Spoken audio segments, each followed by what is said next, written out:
I was really scared that I was gonna die.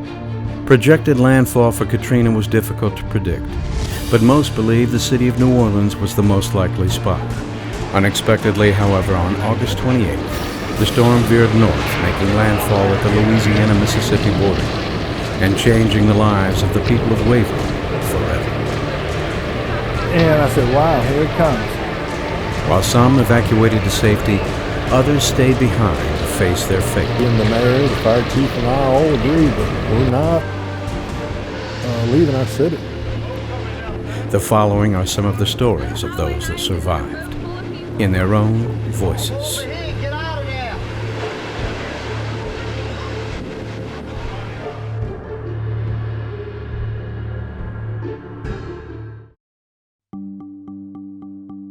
The hospitality city of Waveland, Mississippi, located between New Orleans and Bay St. Louis on the Gulf of Mexico. Waveland is a small, close-knit community with more than its fair share of experience with major storms. The day before the storm, I was boarding up my little house I had in Lakeshore and helping friends, and so I really didn't watch the weather too much. I knew it was going to be bad from other people, but I didn't know how bad. Figured I could ride it out, because the place where I lived made it through Camille in 1969. So I just battened down the hatches and stayed, me and my little dog. I sent my mother to Bay St. Louis. She was 80 years old. So I put her in the car and she was mad because she had to leave. And the last thing I ever said was, I'll probably never see you again, Mom. And just being, joking with her. Little did I know. And so FEMA comes in. The National Weather Service is there as well from Slidell, great people. They all said the same thing. Get your men, get your equipment, and get out. Go to higher ground, because you're going to get a 30-foot wall of water here. That's what he said. So of course, being, and I agreed along with it, being the mayor, the fire chief, and I all agreed that we're not leaving our city. Since they had been safe from storms before because of their location, some, like Miss Lily, believed they would be spared again. I live in a neighborhood that is an old neighborhood, one of the first neighborhoods in Waveland, and it's on the north side of the tracks. We live in a very old house that had survived many hurricanes and was always told that the water never crossed the tracks.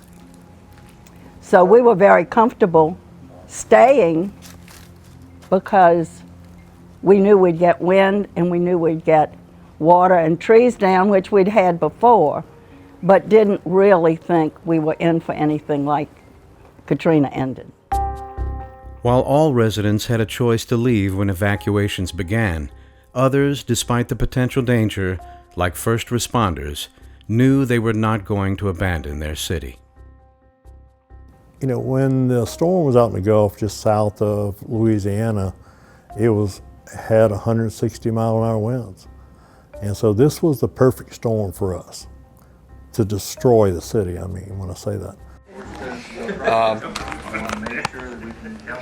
We're here at Hancock County EMA right now.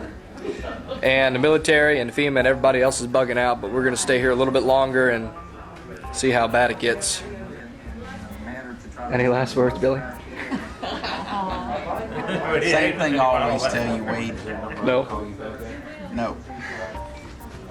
Okay, hold on. Miss Barbara? John.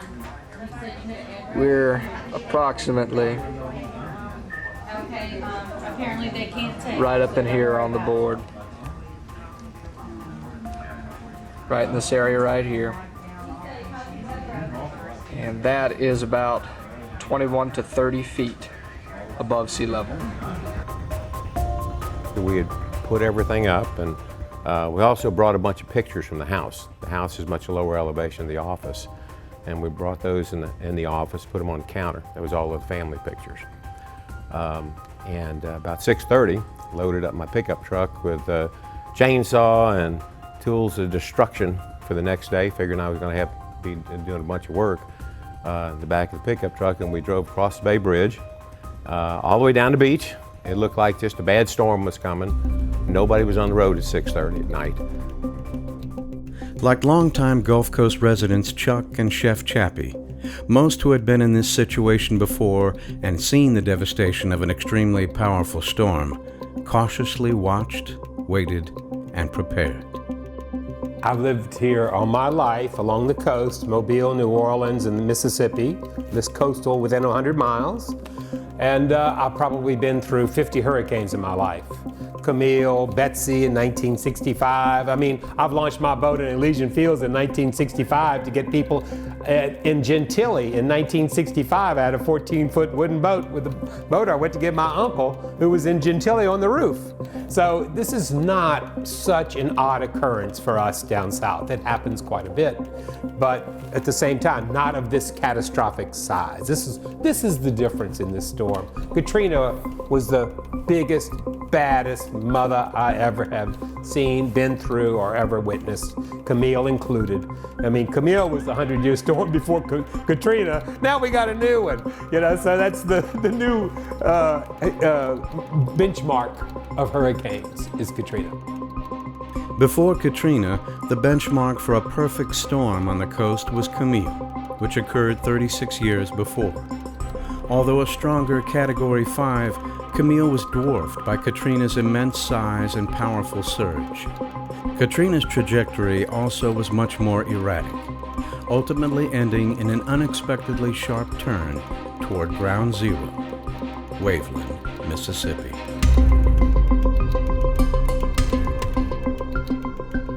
Woke up the next morning and the wind started to blow. I don't know, I guess it was right before daylight. And so I started looking out the windows and I got a phone call, and it was a fellow I worked with, and he said, "Where are you?" I said, "I'm at home." He said, "You better get out of there right now." He said, the eye of it's in the mouth of Pearl River, whatever. So as soon as he said that, I looked around and looked for an exit where I was gonna go if the water got too high. So there was a big building down there. I figured I could climb up in the rafters if I had to at that point. So it's just got progressively worse, the wind. So I looked out the window, bedroom window, towards the beach, and I saw the first little trickle of water come down the center of the street. And I said, wow, here it comes.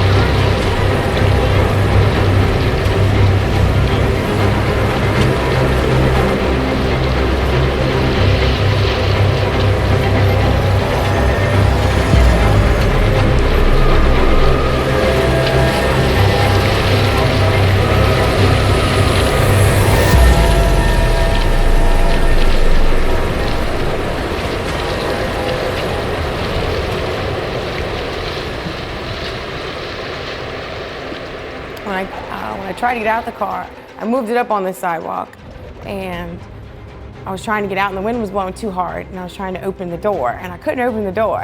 My papa was just staring at me. He didn't know what to do. But so finally I got the door open, but the water had come up to about my calf at that time. And that's when we started seeing, like, it started white capping in the parking lot. So that's when, I'm assuming that's when the wall of water hit.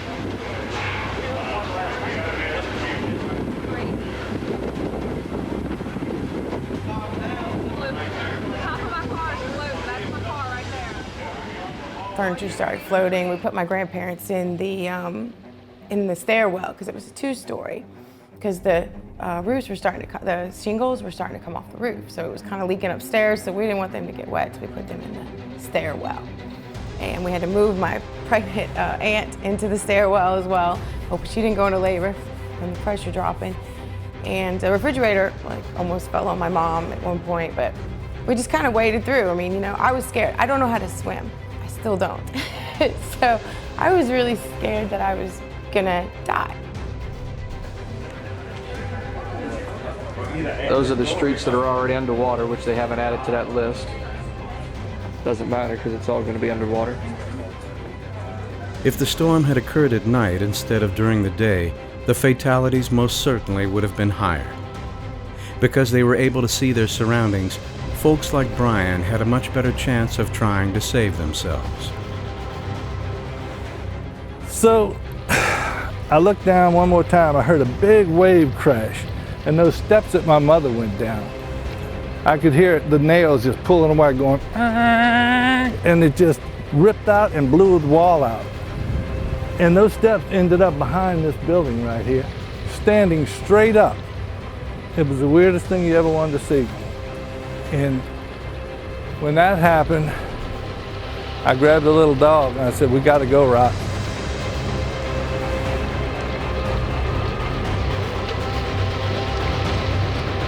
So I picked up a window, got out that window, opened it up, grabbed the little dog. As we were climbing onto the roof, the building just started to collapse into this other building right next to us. And as it did, the momentum threw me out in the backyard into the water. And the water was chocolate, hot, just steamy hot. And about that time, here comes the lid off of an ice chest. I grabbed the lid. I put little Rocky on the lid, a little black chihuahua, and he's floating with me, and we're behind the building, and we get the wind's pushing us into the main, onto Coleman Avenue. The wind grabbed that little tray lid and slung Rocky and flipped him over, and I just did grab him in time. And as I did, we just started getting pushed down the road. And as we did, I could look back. I saw the City Hall collapse. I saw these other buildings collapsing behind me. And so I said, you know, you don't really have time to think at that point. You just react. So as I'm coming down the street, right about where, before you get to that little bar room, I noticed a big wall of debris. And as I'm getting ready to approach that, me and the little dog are huddled up, and I said, I can't go around it, I can't go over it, I'm getting ready to get slammed into it. So as I did, I said, let me look behind me and make sure there's nothing gonna pin me. So as I looked back, all I could see was water. And when I looked up, it looked like as high as that telephone pole, water was just coming right at me.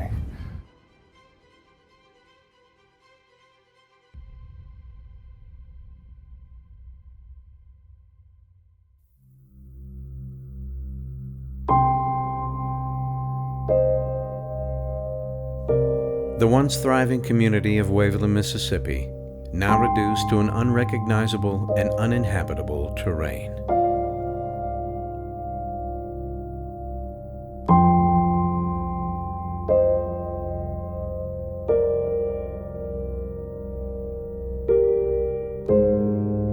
This is looking north on Coleman.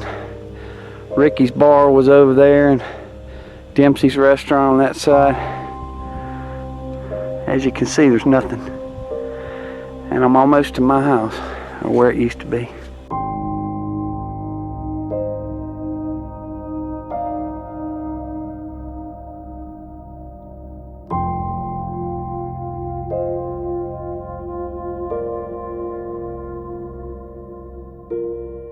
I went to Bay St. Louis looking for my mother, who stayed on the beach in Bay St. Louis, which was a higher elevation. So as I got to Washington Street, which ran from Central to the beach, I noticed there were still houses and stuff intact. So I said, oh, this is great. They didn't get it as bad as we did. So as I go down Washington towards the beach, as I got closer, I saw a big open void where that big two-story building was that my sister and brother-in-law used to live. And they had their store underneath, and there was nothing there. And nobody wanted to tell me that what happened, you know. And so as I'm making my way back, when I saw that big opening, I knew something bad had happened, so I just turned around. And as I did, I came upon a little side street, and I saw one of my nephews, the same one that brought my mother to Bay St. Louis, and I said, buddy, is Mom all right? And he said she didn't make it.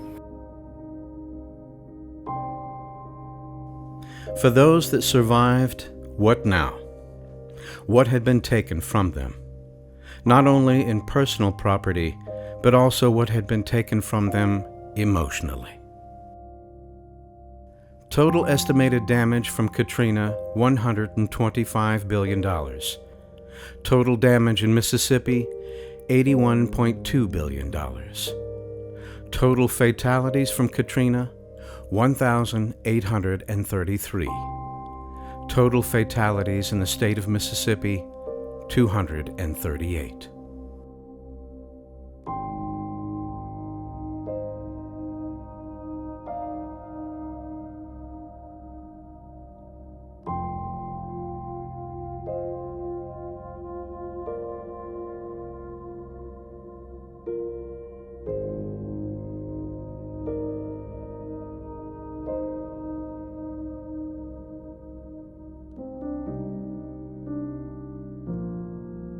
Okay, we made our way to the railroad tracks, and we stood on the railroad tracks and couldn't believe what we saw. It was just a ocean, a field of just things just you wouldn't believe was in there. Boats, trees, houses, people's belongings. So we made our way. Appliances. Oh yeah, there was appliances, cars. So we made our way to the school here.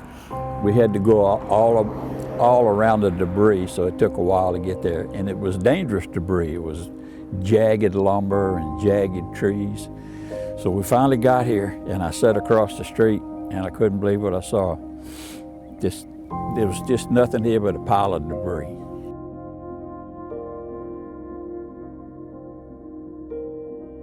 With the hospital had 5 feet of water go into the emergency department. All the operating rooms were closed. I had gone up there on Sunday to offer my services. Anyway, I never did hear from them.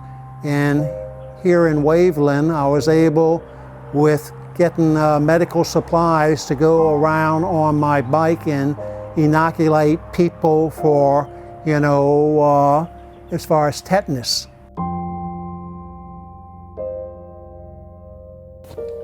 I guess for me, I was just out of college. I had just graduated that May. And I was full of hope and optimism about my future. And it took it away from me. It took away my childhood home. I drove by it almost every day for 2 years when I worked in Picayune. And you see the empty lot where you grew up, all the time. And now it's kind of easier a little bit, but I have a nephew. I can't show him where I grew up. I can't show him my bayou that we used to go, play in. For me, those are the memories that I can't give him. I guess you'd say I don't have kids of my own, so maybe that's part of the reason why I don't want them. Maybe I don't want them to go through the struggles I did, or I can't show them my childhood. My whole hometown is gone. I mean, I can't show that and sometimes I can't remember what it used to be like, and that's scary. You can't remember landmarks. You can't remember anything. I don't care about the personal things I lost. My family was alive, my friends were alive, but I feel like I lost my childhood and my whole optimism for life whenever that happened. I was ready. you can get out of college, everybody's like, the world is your oyster. Well, they don't tell you about things like this. And so I wasn't, prepared in a lot of ways for it,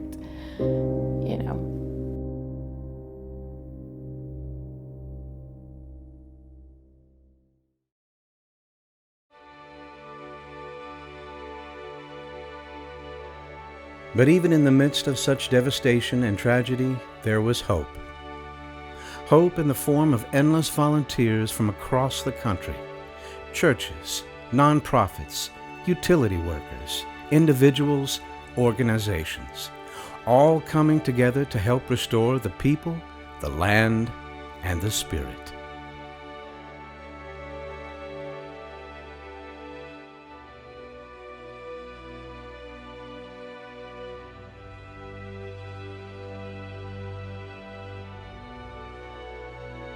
I think I think I probably was in shock through the hurricane.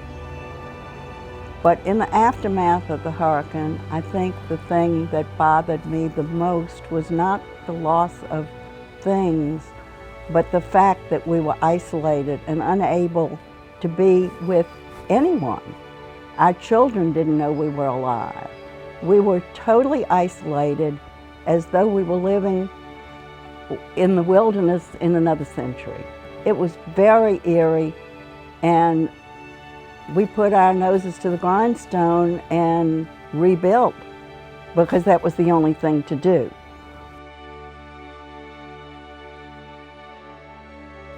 It still grabs me today. The police, the power companies, the people bringing help. They didn't have to. You know, they were there, and it wasn't just the ones like the power company, but I mean, you could tell when somebody was destined for the Gulf Coast, they were loaded up. They weren't taking stuff out, but I mean, those people coming into the area, get your attention.